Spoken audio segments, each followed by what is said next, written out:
Tommy, before we started talking on the microphone there, you were just telling me that 3 years an Accrington Stanley player, and I think it probably feels like 5 minutes, doesn't it? You've got a milestone as well of appearances. When you first arrived here, could you have imagined that you'd be that kind of a servant to this football club? At the start, probably not. Now, yeah. But obviously now, what is it, 99 games now? Coming up to 100, so I've played a lot of games in League One and League Two, so hopefully more continues.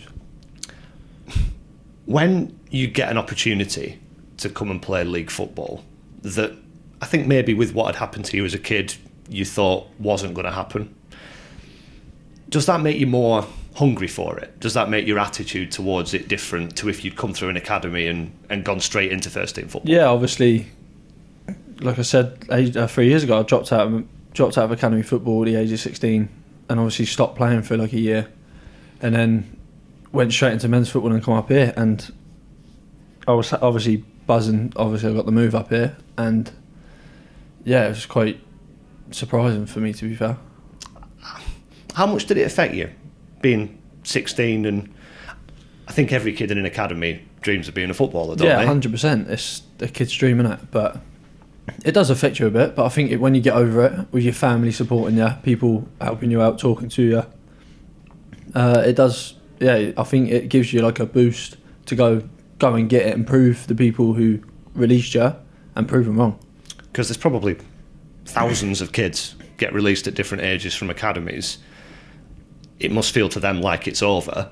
I guess guys like you show that it isn't over. That if you keep working hard, you can achieve it. Yeah, you can obviously look at me and obviously got released, obviously come back, and well, in my opinion, I think I've done well, and obviously I want to improve still.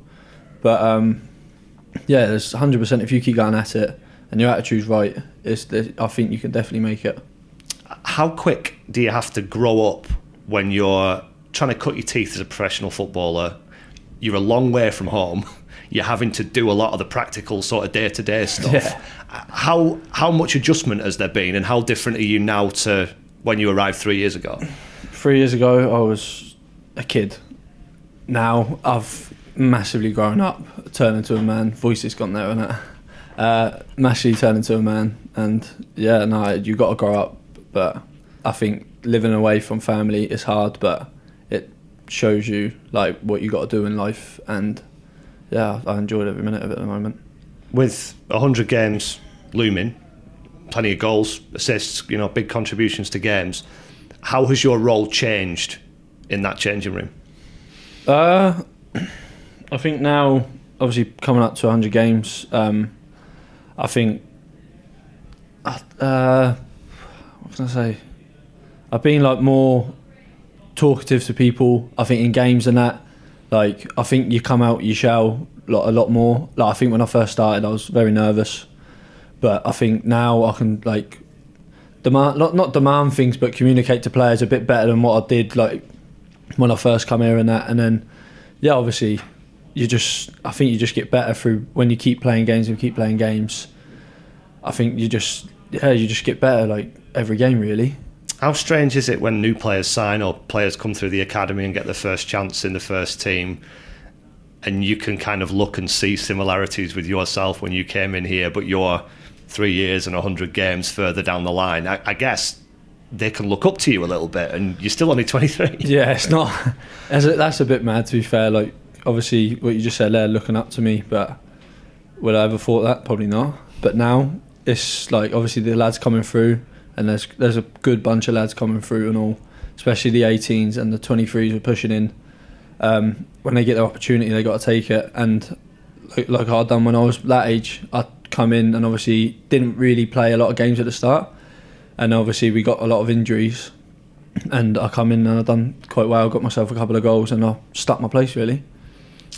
It's not all been easy, has it? There's obviously been a relegation in there. There's been difficult things to deal with.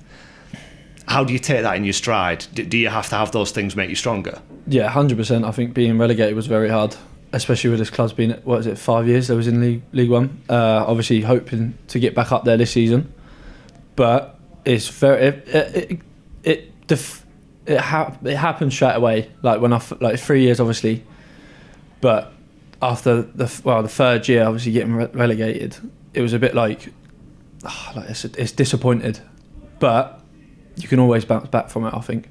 And how big a part do the staff play? You know, John Coleman, Jimmy Bell, John Doolan, these guys who've been at this club and associated with this club for so long. Coley's at the point now where he's a granddad. You know, he's working with players who are 40 years younger than him. How key a role do they play in developing young lads? Yeah, massively. Like, obviously they've took me out of nowhere, and obviously they've trusted me to play, and it's paid off. Like, I'm not saying it's proper paid off, but it's paid off a little bit. But obviously you still got the young lads coming through, and John always gives people opportunities, and he's brilliant like that. Does it take a bit of bravery to do that? To take kids and throw them into the first team? 100%, yeah. Obviously, you got to trust them. But obviously, he comes in training every day, and he watches them, and he knows what they've got and their ability. They might be a bit nervous, so he might give them a little chat, but he is brilliant like that, though. And I had this conversation with Joe Pritchard during the summer when he was recovering from injury, and he was talking about speculation and people talking about, you know, X player might get a move and Y player might get a move, and that can be unsettling. And the way he looks at it is, you in any job want to do the best job you can do. You want to work for the best company you can work for, etc., etc. And it's just a compliment that you're playing well if you're being talked about like that. Yeah. Do you see it the same way? What do you see as the future? Is it just a case of if Accrington do well means I'm doing well, and then we'll see what happens? Yeah, 100%. I think, well, like I said, your aim's to go back up now. Obviously, be relegated, so you want to go back up. But Accrington do well, I'm happy. But like I said, like you just got to like keep going and just see what happens in the future. There's nothing wrong with being ambitious, is there? No, not at all. And ambitious players, will that help? If you've got a group of ambitious players? 100%. Then your team spirit goes up, everything just goes up. More happy people in the changing rooms, the gaffer's happy, everyone's talking. So yeah.